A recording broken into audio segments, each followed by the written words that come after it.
Prendre du muscle, perdre du gras ou encore faire les deux en même temps? C'est forcément une question que vous êtes posée dans votre démarche sportive. Dans cette vidéo, je vais vous indiquer comment faire pour vous y prendre en fonction de votre point de départ. Alors attention, je le rappelle, je traite de la musculation et de l'alimentation de manière simple, basique et efficace, sans prise de tête. Donc pour ceux qui veulent chercher la petite bébête, ce sera sans mort. Allez, c'est parti. Pour commencer, tout va dépendre de votre situation de départ. Je vais prendre des exemples assez arbitraires de la taille et du poids pour vous donner une idée car cela dépend des cas. Après, c'est à vous d'être honnête envers vous-même et de regarder la vérité en face. Cas numéro 1, vous êtes une personne mince ou maigre, par exemple 55 à 65 kg pour 1m75, sec avec des abdos plus ou moins visibles. Là, la question ne se pose même pas. Attaquez directement par une prise de muscle. Cette phase peut durer plusieurs années, donc soyez patient. D'ailleurs, je vous invite à aller voir ma vidéo sur le potentiel naturel atteignable en musculation. Je parle de tout ça en détail. Dites-vous que tant que vous progressez à l'entraînement et que vous prenez un petit peu de poids chaque semaine, vous êtes dans la bonne direction. Par moment, vous allez prendre 500 grammes par semaine, ce qui est parfait. Et par d'autres moments, vous allez prendre à peine 100 grammes. Ça arrivera aussi. Mais ce n'est pas grave car on ne peut pas être strict tout le temps. Il convient de faire la moyenne mensuelle et d'adapter en conséquence. Cas numéro 2, vous êtes skinny fat.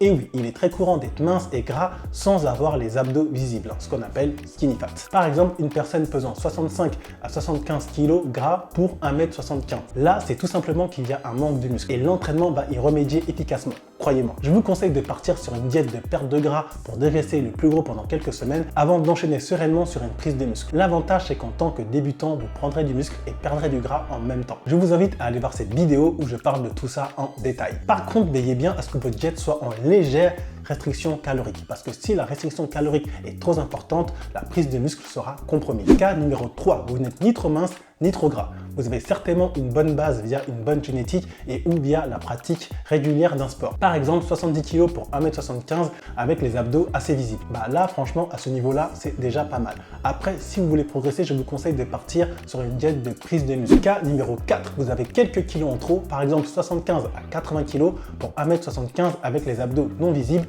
et avec des bonnes poignées d'amour. Là, je vous conseille de débuter par une diète de perte de gras jusqu'à avoir vos abdos visibles pour repartir sur une base saine. À ce niveau-là, votre poids restera plus ou moins stable, voire augmentera, le muscle étant plus lourd que le gras, comme je l'ai dit précédemment. Alors oui, je sais que ceux qui sont dans cette situation-là redoutent une seule chose. Ouais, mais si je fais une perte de gras, je vais perdre en carrure. Non, je vais pas ça. Alors, je vais crever l'abcès. Oui, vous allez perdre en carrure. Mais de toute façon, ne regrettez rien car c'est uniquement le gras qui semble vous donner de la masse. Le gras retient les métaux lourds et n'apporte absolument rien. Mis à part la prédisposition à faire, vous devinez quoi, encore plus de gras. Par contre, messieurs, je vous conseille vivement de partir sur une prise de muscle. Vous allez prendre du poids, prendre un petit peu de muscle, mais aussi encore un petit peu de gras supplémentaire qui va vous démoraliser car vous ne pourrez pas visualiser les progrès via le miroir. Bref, après, c'est à vous de voir et c'est aussi en rapport avec vos objectifs et votre tolérance au gras. Cas numéro 5, vous êtes en surpoids modéré. Par exemple, 85 kg pour 1m75 bien gras. Je le redis une nouvelle fois, s'il vous plaît, messieurs, n'ayez pas peur de perdre temporairement en carrure. Et au contraire, n'hésitez surtout pas à partir sur une diète de perte de gras pour détruire le surplus de masse grasse excédentaire une bonne fois pour toutes. Après, vous pourrez poursuivre sur une prise de muscle sur une base bien propre. Cas numéro 6, vous êtes en surpoids important, par exemple 95 kg voire plus pour 1m75. Bon là, pas besoin de vous faire à dessein,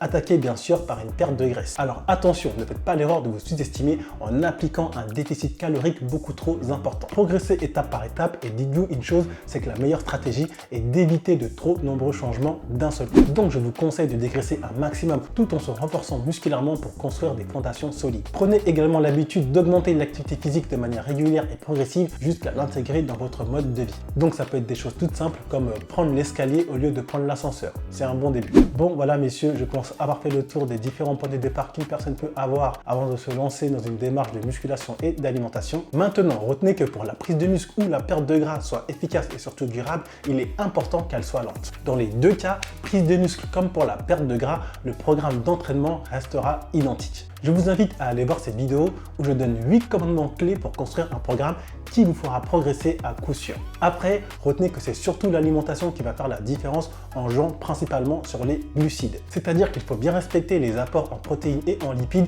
et se servir des glucides pour augmenter un peu ou réduire un peu l'apport alimentaire. Je vous invite une nouvelle fois à aller regarder ces vidéos complémentaires où je traite du sujet en détail.